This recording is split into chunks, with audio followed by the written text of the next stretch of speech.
கடற்கரை எஃப்எம் நேயர்களுக்கு அன்பின் வணக்கம். நான் இறைமன் சாகர். நேருக்கு நேர் நிகழ்ச்சியில் மீண்டும் உங்களை சந்திப்பதில் மற்றற்ற மகிழ்ச்சி. இன்றைக்கு நேருக்கு நேர் நிகழ்ச்சியில் கவிஞர் வினி அவர்களோடு உரையாடவிருக்கின்றோம். கவிஞர் வினி அவர்களுடைய வாழ்க்கை, அவருடைய இலக்கிய பயணம் மற்றும் அவரை சார்ந்த விஷயங்களோடு நாம் அவரோடு உரையாடவிருக்கின்றோம். வணக்கம் சார். சார், உங்களை பற்றி நேயர்களுக்கு அறிமுகப்படுத்தலாமா? என்னுடைய பெயர் ரோக் வெனான்சியஸ். ஆனால் என்னை வினி என்று தான் எல்லாரும் கூப்பிடுவாங்க. அதனால நெருங்கிய நண்பர்கள், பெற்றோர்கள் வீட்டில் என்னை வினின்னு கூடுவாங்க. மற்றபடி வெளியூரில் படிக்கிற கல்லூரி, வேலை பார்க்குற இடங்கள் இடத்துலையும் ரோக் வெனான்சியஸ் சொன்னால் தான் என்ன தெரியும். என்னுடைய சொந்த ஊர் கன்னியாகுமரி மாவட்டத்தில் புத்தன்துறை. எங்கள் அப்பா பேர் மைக்கேல், அம்மா பேர் ரீட்டா. நாங்கள் ரொம்ப 2-3 தலைமுறைகளாட்டே நாங்கள் புத்தந்துறையை பூர்வீகமாக கொண்டவர்கள். ரொம்ப மகிழ்ச்சி சார். உங்களுடைய குடும்பம் பற்றி எங்களுக்கு பகிர்ந்து கொண்டதில் ரொம்ப மகிழ்ச்சி. நீங்க என்ன படிச்சிருக்கீங்க, எங்கெங்க படிச்சீங்க, அதை பத்தி கொஞ்சம் சொல்லுங்களேன். என்னுடைய கல்வி அப்படின்றத பார்த்தா, என்னுடைய தொடக்க கல்வி நடுநிலை பள்ளி வரைக்கும் நான் என்னுடைய சொந்த ஊரான புத்தந்துறை கிராமத்தில் புனித பாலயேசு நடுநிலை பள்ளி அப்படின்னு சொல்லக்கூடிய தமிழ் வழி கல்வி நிலையத்தில் தான் நான் படித்தேன். அதுக்கு பிறகு கார்மல் மேல்நிலை பள்ளி நாகர்கோவிலில் படித்து கல்லூரி படிப்பை திருநெல்வேலி மாவட்டத்தில் பாளையங்கோட்டை புனித சவேரியார் கல்லூரியில் என்னுடைய பிகாம் பட்டப்படிப்பை முடித்தேன். அதற்கு பிறகு வேலைக்கு போயிட்டேன். ஆனால் அதற்கு பிறகும் ICW இந்த மாதிரி சில அக்கௌண்ட்ஸ் சம்பந்தமான படிப்புகளை படிக்க முடித்திருக்கேன். சார், நீங்க பிகாம் எல்லாம் படிச்சு ஒரு கணக்காளரா இருக்கீங்க. ஒரு கணக்காளரா பயணித்த உங்களுடைய அந்த பயணம் பற்றி சொல்லலாமா? என்னுடைய பணி அனுபவம் சொன்னா, நான் முழுக்க அக்கௌண்டன்ட் அந்த லைன்லயே தான் வேலை பார்த்துருக்கிறேன். நான் படித்து முடித்த காலத்துல இருந்தே ஆடிட்டர்கிட்ட, அப்புறமா நிறுவனங்கள், தனியார் நிறுவனங்கள்ல அப்படி நிறைய இடங்கள்ல வேலை பார்த்துருக்கிறேன். தொடக்க காலகட்டத்தில் சென்னையில வேலை பார்த்தேன். அதற்கு பிறகு மும்பை போயிட்டு அங்க ஒரு 4-5 வருடங்கள் அங்க பணி செய்த அனுபவம். அதற்கு பிறகு அங்க இருந்து வெளிநாடுகளுக்கு சொல்ல வேணும் அப்படின்ற ஒரு ஆர்வத்துல துபாய்க்கு போனேன். துபாயில ஒரு 10 வருஷம் அங்கேயும் துபாய் ஏர்போர்ட்ல வேலை செய்யக்கூடிய வாய்ப்பு கிடைத்தது. இப்படி பல இடங்கள், பல ஊர்கள், நகரங்கள்ல தனியார் நிறுவனங்கள்ல கணக்காளராட்டும், ஸ்டோர் கீப்பராட்டும் இப்படியே வேலை பார்த்துருக்கிறேன். இப்படி என்னுடைய வேலைன்னு சொல்லும்போது, நான் என்ன படித்தனோ அதுல என்னுடைய அனுபவம் இன்றைக்கு வரைக்கும் அதை தொடர்ந்துட்டு தான் இருக்கு. இப்பவும் நான் அக்கௌண்டன்ட், அப்புறமா டேக்ஸ் கன்சல்டன்ட், அந்த மாதிரி வரி சம்பந்தமான, கணக்கு சம்பந்தமான வேலைகளை தான் நான் இன்றைக்கும் பார்த்துக்கிட்டு இருக்கிறேன். சார், நீங்க துபாயில ஒரு 10 வருஷம் வேலை பார்த்ததா சொன்னீங்கல்ல, அங்க வேலை பார்த்ததுனால உள்ள அனுபவங்கள் என்ன? உங்களுடைய துபாய் எக்ஸ்பீரியன்ஸ், அதை பத்தி கொஞ்சம் சொல்லுங்களேன். நமது ஊர்ல தொடக்க காலகட்டங்கள்ல, அதாவது நான் பிறக்கக்கூடிய அந்த காலகட்டங்கள் எல்லாம் பார்த்தா, இங்க இருந்து நிறைய பேர் வேலை தேடி இலங்கைக்கு போகக்கூடிய பழக்கம் இருந்தது. இப்போ எங்க வீட்லயே எங்க அப்பா, எங்க தாத்தா எல்லாருமே இலங்கையில போய் வேலை பார்த்திருக்காங்க. அங்க தொழில் பிசினஸ் பண்ணியிருக்கிறாங்க. நான் என்னுடைய காலகட்டங்கள் வரும்போது இங்க எல்லாருமே இந்த வளைகுடா நாடுகளுக்கு செல்லக்கூடிய மோகம் இருந்தது. அது ஒரு மோகம் மட்டும் இல்லை, அதுதான் அன்றைக்கு ஒரு நல்ல வேலை வாய்ப்பாக இருந்தது. அந்த இதுல நானும் துபாய்க்கு போகிறதுக்கு ஒரு வாய்ப்பு கிடைத்தது. அப்போ மும்பையில வேலை பார்த்துட்டு இருக்கும்போது அப்படியே துபாய்க்கு சென்றேன். அங்கே துபாய் ஏர்போர்ட்ல உள்ள வேலை, அது ஸ்டோர் கீப்பிங். ரொம்ப அது பலதரப்பட்ட மக்களை சந்திக்க முடியும். அடிக்கடி நாங்க ஏர்போர்ட்டுக்குள்ள ஃப்ளைட்டுக்கு உள்ளாடியே நாங்க போகக்கூடிய வாய்ப்புகள் உண்டு எங்களுக்கு. ஏன்னா நாங்க ஸ்டோர் கீப்பரா இருந்ததுனால அங்க உள்ளால போய் அந்த ஏர் ஹோஸ்டஸ் எல்லாம் பேசுவோம். அவங்களுக்கு ஸ்டோர் ரிலேட்டடா என்ன தேவை அப்படின்றத பேசி அங்க இருந்து உடனே நாங்க ஸ்டோருக்கு வாக்கி டாக்கின்னு சொல்லுவாங்கல்ல, இப்போ மொபைல் வந்திருக்கு, அப்பெல்லாம் மொபைல் கிடையாது. அப்போ வாக்கி டாக்கில் இன்ஃபார்ம் பண்ணா உடனே அவங்க அதை அனுப்பி கொடுப்பாங்க. இப்படி அடிக்கடி நம்ம போய் பலதரப்பு நாட்டு மக்களோட அந்த ஏர் ஹோஸ்டஸ் கூட எல்லாம் பேசக்கூடிய அனுபவங்கள், அதெல்லாம் எவ்வளவு காசு கொடுத்தாலும் கிடைக்காது. ஸோ அதெல்லாம் ஒரு சந்தோஷமான அனுபவம். நம்ம ஆங்கிலம் பேசுவோம், ஆனால் அந்த ஆங்கிலத்திலையும் ஒவ்வொரு நாட்டுக்காரங்கள்ட்ட பேசும்போதும் அதுக்கு தகுந்த மாதிரி பேசணும், அப்போதான் அவங்களுக்கு புரியும். அப்படின்றது போது அது ஒரு ரொம்ப மறக்க முடியாத அனுபவங்கள் வாழ்க்கையில. அந்த துபாயில வேலை பார்க்கல எல்லாரும், ஆனா அந்த ஏர்போர்ட்டுக்குள்ளால அந்த 10 வருஷம் வேலை பார்த்தது என்னுடைய வாழ்க்கையில ஒரு பெரிய ஒரு அனுபவம். நிறைய நிறைய பேரை சந்திக்க முடிந்தது. அங்க வேலை பார்த்ததுனால நமக்கு நிறைய மொழி அறிவு கிடைத்தது. அங்க போகும்போது மலையாளம், ஹிந்தி, இப்படி நிறைய லாங்குவேஜ்ல பேசக்கூடிய நண்பர்கள் கிடைத்தது. நல்ல நண்பர்கள் கிடைத்தாங்க, வேற மாநிலத்தை சார்ந்தவங்க, இப்பவும் தொடர்பு இருக்கக்கூடிய அளவுக்கு. அதனால அந்த துபாயில வேலை பார்த்த அனுபவம் ஒரு மிகப்பெரிய அனுபவம், ஒரு சந்தோஷமான மறக்க முடியாத அனுபவமாக தான் இருந்தது. சார், அந்த அக்கௌண்ட்ஸ் சம்பந்தமா உங்களுடைய அந்த டிராவல் புரியுது. இப்ப நீங்க என்ன பண்ணிட்டு இருக்கீங்க, என்ன வேலை பார்த்துட்டு இருக்கீங்க, அதை பத்தி கொஞ்சம் சொல்லுங்களேன்.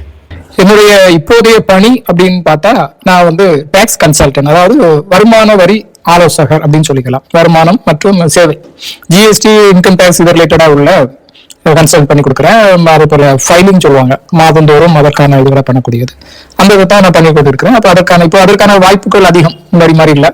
அதே போல நேர்லயே வரணும் அப்படின்றது இல்லை, வெளியூர்ல இருந்தாலும் நம்மளோட ஆன்லைன்ல மெயில்ல நமக்கு அனுப்பி தந்துட்டாங்கன்னா இங்க இருந்து அதற்கானதை செய்து கொடுக்க முடியும். அதனால பல இடங்கள்ல உள்ள கிளைண்ட் எனக்கு இருக்கிறாங்க. திருநெல்வேலி, தூத்துக்குடி, மும்பை, சென்னை, கோயம்புத்தூர், இப்படி அங்கிருந்து யாராவது தெரிந்த ஆட்கள் வழியாக நம்மகிட்ட அணுகுவார்கள். அப்போ அவங்களுக்கு மாதந்தோறுமான ஜிஎஸ்டி ஃபைல் பண்ணி கொடுக்கறது, ஆண்டுக்கான இன்கம் டேக்ஸ் ஃபைல் பண்ணி கொடுக்கறது, இது போன்ற இதுதான் என்னுடைய முதன்மையான பணியாக இருக்கிறது. அப்ப இது போக நமக்கு கிடைக்கக்கூடிய நேரங்களில் நமக்கு அந்த எழுத்தின் மேலும் தமிழின் மேலும் இருக்கக்கூடிய ஆர்வத்துல அப்பப்போ சின்னதாக எழுதி கொண்டிருக்கிறது. இது போக யாராவது பேச்சு போட்டிக்கு சிறுவர்கள், மாணவர்கள் யாராவது எழுதி கேட்பாங்க, அப்போ அவங்களுக்கு எழுதி கொடுத்துட்டு அதோடைய ஒரு நகலையும் நம்ம நம்முடைய கவிதை சேனல்ல பதிவேற்றி கொள்கிறது. இதுதான் இப்போதைக்கு நம்முடைய பணியாக இருக்கிறது. ரொம்பவே அது மகிழ்ச்சியா இருக்கு. உங்களுடைய இந்த பயணத்துல இந்த எழுத்தார்வம் வந்தது எப்படி எழுத தொடங்குனீங்க? இந்த ஆர்வம் வந்த விஷயத்தை பத்தி சொல்லுங்களேன். எழுத்து ஆர்வம் அப்படின்றத போது நான் சின்ன வயசுல எல்லாம் எழுத்து அப்படியெல்லாம் ஒரு பெரிய ஆர்வம் கிடையாது. ஆனா நான் ஒரு 6ஆம் வகுப்பு படிக்கிற காலகட்டத்தில இருந்து நான் பேச்சு போட்டிகளில் கலந்து கொள்ளக்கூடிய பழக்கம் உண்டு. பேச்சு போட்டியில் கலந்து வந்தால் பரிசு எனக்கு தான் அப்படின்னு சொல்லக்கூடிய அளவுக்கு எங்க ஊர்லயும் நான் இருந்திருக்கிறேன். அப்போ அந்த காலகட்டத்தில் அப்படி பேச்சு போட்டிக்காகவே என்ன செய்வேன் அப்படின்னா, கவிஞருடைய புத்தகங்களை வாங்கி படிக்கக்கூடிய ஆர்வம் எனக்கு இருந்தது. நான் 8ஆம் கிளாஸ் 9ஆம் கிளாஸ் படிக்கும் போதே மேத்தாவுடைய கவிதை புத்தகங்கள்லாம் வாங்கி படிக்கிற அளவுக்கு எனக்கு ஆர்வம் இருந்தது. அதற்கு பிறகு அந்த ஆர்வம் இருந்தது, ஆனா அதை நான் தொடரல. ஏன் அப்படின்னா, எனக்கு விளையாட்டு மோகத்துல நான் விளையாட போயிட்டேன். ஸோ அந்த காலகட்டத்தில் எழுத இருந்தது. அதுக்கு பிறகு வெளிநாடு சென்றதுக்கு பிறகும் மும்பையில வேலை பார்க்குற காலகட்டத்திலையும் வாசிக்கிறதுக்கான வாய்ப்புகள் நிறைய இருந்தது. ட்ரெயின்ல போகும்போதே அங்கெல்லாம் படிச்சுக்கிட்டே தான் போவாங்க. நீங்க மும்பை ட்ரெயின் அவ்வளோ கூட்டமா இருக்கும்.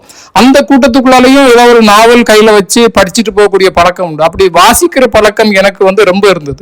துபாயில் இருக்கும்போது அங்க புத்தகங்கள் வாங்கி வாங்கி படித்து கொண்டே இருப்பேன்.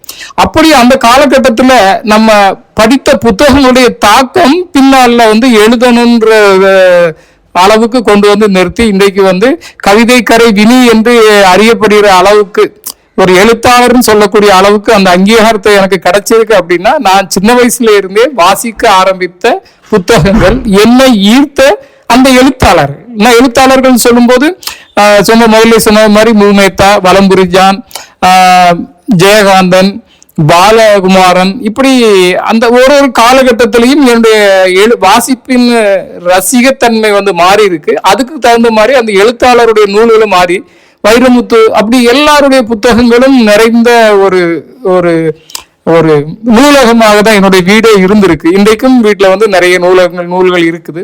ஆனா இன்னைக்கு அந்த அளவுக்கு வாசிக்கிறது இல்லை. நான் இன்னைக்கு எழுதுறேன் அப்படின்னா அந்த நடை கூட சிலவங்க சொல்லுவாங்க, உங்களுடைய எழுத்து நடை ஒரு பழைய நடையாக இருக்கிறது, இப்போ உள்ள நவீன எழுத்தா இல்லையே அப்படின்னு சொல்லுவாங்க. ஒருவேளை இருக்கலாம். ஏன்னா எனக்குள்ளால தாக்கத்தை ஏற்படுத்திய நூல்கள் பார்க்கும்போது பழைய நூல்கள்.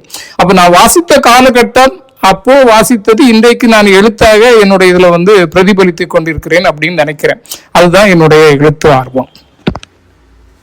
ரொம்ப மகிழ்ச்சி. என்னென்ன நூல்கள் நீங்க எழுதிருக்கீங்க? நீங்க எழுதி வெளியிட்ட உங்களுடைய நூல்கள் பத்தி சொல்லலாமா? நூல்கள் என்ன எழுதியிருக்கிறேன் அப்படின்னு கேக்குறீங்க. ஆனா நூல்கள் அப்படின்னு பார்த்தா நான் இதுவரை எழுதின நூல் கவிதை கரை அப்படின்னு ஒரு கவிதை புத்தகம் மட்டும்தான். ஆனா இது என்ன அப்படின்னா, நான் எழுதணும்னு சொல்லிட்டு எழுதல. நான் மற்றவங்க யாராவது கவிதை போட்டிக்கோ பேச்சு போட்டிக்கோ எழுதி கேட்டா எழுதி கொடுப்பேன். அதுல உள்ள ஒரு நகல் என்னுடைய வீட்டில் இருக்கும். அதை என்னுடைய மனைவி பத்திரப்படுத்தி வைக்கக்கூடிய ஒரு பழக்கம் இருந்தது. அப்போ பின்னாட்கள்ல அப்படி பத்திரப்படுத்தி வைத்திருந்த நிறைய கவிதைகளை பார்க்கும்போது நம்ம இன்னும் எழுதுனா என்ன அப்படின்னு தோணுச்சு. அப்போ எழுதுறது எங்க சேர்த்து வைக்கிறது? இதே மாதிரி பேப்பர்ல மனைவிட்டே கொடுத்துட்டு இருந்தா அது எவ்வளவு நாளைக்கு அது அங்க இருக்கும் அப்படின்ற யோசிக்கும் போது என்னுடைய மகள் எனக்கு ஒரு ஐடியா சொல்றேன், நீங்க ஒரு யூடியூப் சேனல் ஆரம்பிச்சு நீங்க எழுதுற அதுல போட்டு வச்சுக்கோங்க, பாக்குறவங்க பார்க்கட்டும், இல்லைன்னா அது உங்களுக்கு ஸ்டோரேஜ் மாதிரி இருக்கும் அப்படின்ற ஒரு எண்ணத்துக்காக தான் அப்போ நான் ஒரு யூடியூப் சேனல் ஆரம்பிச்சுட்டு என்னுடைய கவிதைகளை எழுதி எழுதி அதுல போட ஆரம்பிக்கிறேன். அப்போ அதுல வெறுமனே அந்த யூடியூப் சேனல் இப்போ உள்ள மாதிரி லைக் வேணும் அது வேணும் அப்படிலாம் கிடையாது. என்னுடைய கவிதைகளை வைக்கிறதுக்கான ஒரு பெட்டகமாக நான் தொடங்கினது. அதனால அதுல வெறுமனே கவிதைகள் மட்டும்தான் அதுல எழுதிக்கிட்டே இருந்தேன். இப்பவும் அது நிறைய எழுதின உடனே அப்ப வீட்டுலன்னு சொல்றாங்க, நண்பர்களும் இவ்வளவு கவிதை சேர்ந்துட்டு இதை ஒரு புத்தகமாக வெளியிட்டால் என்ன அப்படின்ற ஒரு கேள்வி எனக்குள்ள வரும்போது, ஆம் எழுதலாம் வெளியிடலாமே அப்படின்னு சொல்லும்போது முதல் முறையாக ஒரு புத்தகத்தை வெளியிடுறேன். எந்த விதமான பின்புலமும் இல்லாமல், எந்த விதமான பதிப்பகத்துக்கும் போகாமல் நானே அதை டைப் பண்ணி நாங்களே அதை ப்ரூஃப் ரீடிங் எழுத்து பிழைகள் பார்த்து என்னுடைய மனைவி பிள்ளைகள் எல்லாருமாக சேர்ந்து ஒரு ஒருங்கிணைந்த முயற்சியாக அந்த புத்தகத்தை வெளியே கொண்டு. இப்பவும் புத்தகம் விடணும் அப்படின்ற ஆர்வம் எனக்கு கிடையாது. எனக்கு கிடைக்கிற நேரத்தில் என்னை பாதித்த விஷயங்களை நான் எழுதணும், எழுதிக்கிட்டு இருக்கிறேன். அவ்வளவுதான் என்னுடைய இது. அது இல்லாம நிறைய புத்தகங்களில் இப்போ நம்முடைய நெய்தல் படைப்பாளர்கள் இதுல கூட கவிதையை கேட்கும்போது ஒரு கவிதை எழுதி கொடுத்திருப்போம், அது அங்க வந்திருக்கு. இது போல நிறைய புத்தகங்களில் என்னுடைய கவிதை பிரசுரமாக இருக்கிறது. அந்த கவிதை தொகுப்புகளில் என்னுடைய கவிதை பிரசுரமாக இருக்கிறது. என்னுடைய புத்தகம் என்று சொன்னால் அது கவிதை கரை என்கின்ற ஒரு கவிதை தொகுப்பு தான்.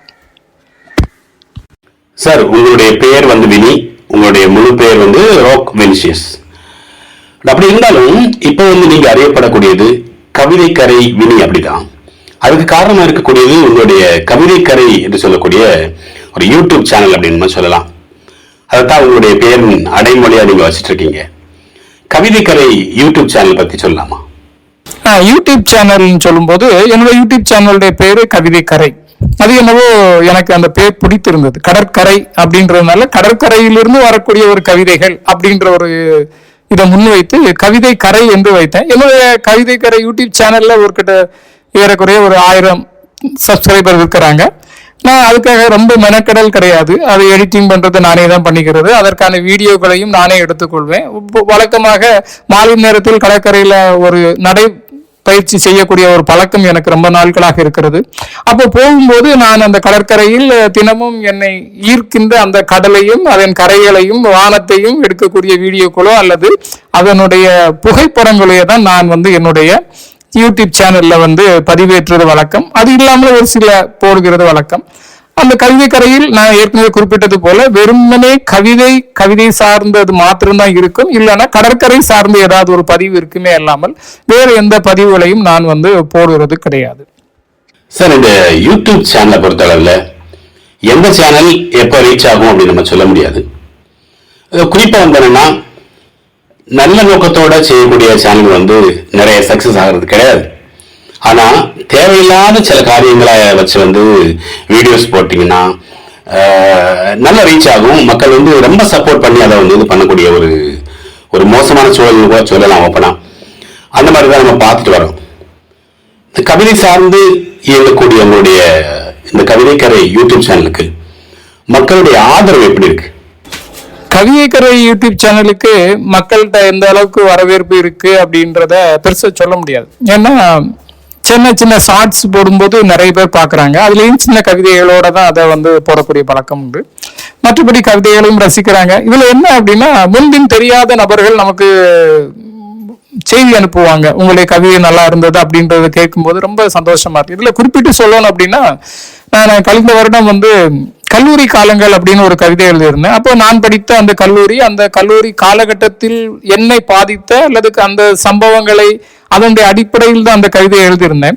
அந்த கவிதையை பார்த்துட்டு எனக்கு 10 வருடங்களுக்கு முன்னாக அந்த கல்லூரியில் படித்த ஒரு நபர் இப்போ ஏதோ ஒரு வெளிநாட்டில் இருக்கிறார். அவர் எப்படியோ என்னோட அந்த கவிதையை படித்து விட்டு எனக்கு தனிப்பட்ட முறையில் மெயில் அனுப்பியிருந்தார். அந்த கல்லூரி வாழ்க்கையை பற்றி அவரு அவ்வளவு சந்தோஷப்பட்டு அதை போட்டுட்டு இதை ஞாபகப்படுத்துற அளவுக்கு உங்கள்ட்ட கவிதை இருந்தது அப்படின்னார். இதெல்லாம் ஒரு பெரிய வெற்றியாக நினைக்கிறேன். வெற்றி அப்படின்னு சொல்றதை விட நம்முடைய கவிதை எங்கோ ஒருவரால் நேசிக்கப்படுகிறது, யாரோ ஒருவரால் பாராட்டப்படுகிறது அப்படின்றது கேட்கும்போது நமக்கு இன்னும் எழுதணும் அப்படின்றது ஒரு 1000 பேர் அல்லது 1,00,000 பேர் நம்முடைய கவிதைகளை பாராட்டுறாங்களா, அதை விட யாரோ ஒருத்தர் பாராட்டினா கூட அது ஒரு சந்தோஷத்தை கொடுக்குது. நம்ம என்னத்தை முன்வைத்து எழுதணுமோ, எதை ஞாபகப்படுத்தணும் எழுதணுமோ, அது யாரையோ ஞாபகப்படுத்தி இருக்கிறது, யாரையோ தொட்டு இருக்கு அப்படின்னு நினைக்கும் போது அதுல வர்ற சந்தோஷம் பெரிய சந்தோஷம். அதுதான் என்னுடைய கவிதைக்கரை சேனல்ல நான் தொடர்ந்து பயணிக்கிறதுக்கான காரணமாகவும் இருக்கும் அப்படின்னு நான் நினைக்கிறேன். சார், நீங்க ஒரு கவிஞரா இருக்கீங்க. ஒரு கவிஞர்னா கண்டிப்பா கவிதை எழுதுறதோட நின்று போகாது. நிச்சயமா உங்களுக்குள்ள வேறும் சில திறமைகள் இருக்கிறதுக்கான வாய்ப்புண்டு. உங்களுக்கு இருக்கக்கூடிய மற்ற திறமைகள் என்னென்ன, அல்லது உங்களுடைய பொழுதுபோக்கு என்ன, அதை பத்தி கொஞ்சம் சொல்லுங்களேன். திறமை அப்படின்னு பார்க்கும்போது எழுத்து ஒரு திறமை தான், சரிதான். ஆனா அதை தாண்டி புகைப்படம் எடுக்கிறது, அந்த எடுத்த புகைப்படங்களுக்கு ஏற்ற மாதிரி எழுதுறது, அது சம்பந்தமா அதை ஏன்னு சொல்லக்கூடிய அந்த தொழில்நுட்பத்தில் அதை பாடலாக மாற்றக்கூடியது, இதெல்லாம் ஒரு ஆர்வம். திறமைன்னு சொல்றதை விட இதெல்லாம் ஆர்வம். அதை வளர்த்து கொண்டே இருக்கிறோம். அதுதான் இன்றைக்கு நம்முடைய திறமைன்னு பார்க்கலாம். அது போல எனக்கு திறமைன்னு சொல்லும்போது நான் உங்கள ஏற்கனவே சொன்னது போல என்னுடைய எழுத்து, பேச்சு இவைகளெல்லாம் சின்ன வயசுல இருந்ததை ஏன் தொடராம விட்டேன் அப்படின்னு பாத்தீங்கன்னா, என்னுடைய விளையாட்டு. நான் ஒரு மிகப்பெரிய கால்பந்து விளையாட்டு ரசிகன், வீரன் சொல்றதை விட ரசிகன். அப்போ அந்த காலகட்டத்துல நான் பள்ளியிலும் சரி கல்லூரியிலும் சரி விளையாடி இருக்கிறேன். கல்லூரி அணியுடைய கேப்டனா கூட இருந்திருக்கிறேன் பாளையங்கோட்டை சேவியர்ஸ் காலேஜ்ல. அந்த காலகட்டங்கள், அந்த அனுபவங்கள் எல்லாம் மறக்க முடியாதது. அப்படின்னா அது ஒரு சந்தோஷமான நாட்கள் இல்லையா. அப்படி கால்பந்துல ஒரு மிகப்பெரிய ஒரு ஆர்வம் உள்ள மனுஷன் தான் நான். எங்க ஊரே அப்படித்தான். புத்தந்துறைன்னு சொல்லும் போதே உங்களுக்கு தெரியும், குமரி மாவட்டத்தில் கிழக்கு பகுதியில புத்தந்துறை ஒரு மிகச்சிறந்த கால்பந்து அணி கொண்ட ஊர். மார்னிங் ஸ்டார் ஃபுட்பால் கிளப்னு சொல்லுவாங்க. அது அந்த விளையாட்டுன்னு சொல்லும்போது நான் ரொம்ப 35 வயதுக்கு மேல் கூட மேட்சுகளை விளையாட போகக்கூடிய பழக்கம் இருந்தது. வெளியூர்களுக்கெல்லாம் அப்போ டூர்னமெண்ட் போகும்போது விளையாடக்கூடிய பழக்கம் இருந்தது. அந்த எதிர்கால தலைமுறையும் அந்த விளையாட்டுக்கள் இப்போ ரொம்ப ஈடுபாடு இருக்கிறாங்கன்னு நினைக்கும் போது அதுவும் நமக்கு சந்தோஷமாக தான் இருக்கிறது. இப்பொழுது நேரம் கிடைக்கும் போது அந்த மேட்சுகள்லாம் பார்த்துக்கூடியது உள்ள பழக்கம் நமக்கு இன்றைக்கும் இருக்கிறது. சார், இப்ப நீங்க கவிதைக்கரை அப்படின்னு உள்ள ஒரு நூல் வெளியிட்டு இருக்கீங்க. இன்னும் நிறைய பணிகள் இலக்கியம் சார்ந்து முன்னெடுத்துட்டு இருக்கீங்க. உங்களுக்கு கிடைத்த பாராட்டுகள் அல்லது விருதுகள், அதை பத்தி சொல்லுங்க. விருதுகள் அப்படின்னா, ஆமா, எனக்கு சில விருதுகள் கிடைத்திருக்கிறது.